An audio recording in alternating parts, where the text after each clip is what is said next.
বেগম রোকেয়ার আদর্শ অনুসরণ করে নতুন বাংলাদেশ বিনির্মাণে সবাইকে এগিয়ে যাওয়ার আহ্বান জানিয়েছেন প্রধান উপদেষ্টা ড মোহাম্মদ ইউনূস।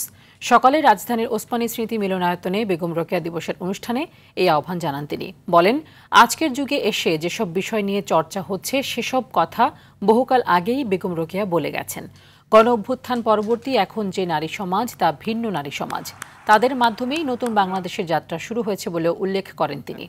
এবছর নারী শিক্ষা গবেষণায় ড রুবানা রাকিব, নারী অধিকারে কল্পনা আক্তার, মানবাধিকারে ড নাবিলা ইদ্রিস এবং নারী জাগরণে অবদান রাখায় ফুটবলার ঋতুপর্ণা চাকমার হাতে রোকেয়া পদক তুলে দেন প্রধান উপদেষ্টা।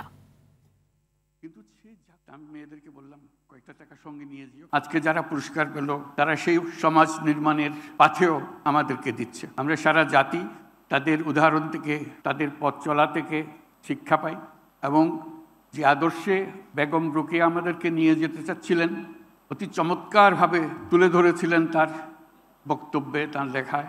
আজকে যে চারজন পুরস্কার পেলেন তারা রোকেয়ার সেই পথে আমাদের জাতিকে তুলে দিল, এগিয়ে দিল। আমরা ভাগ্যবান, আমরা ভাগ্যবতী।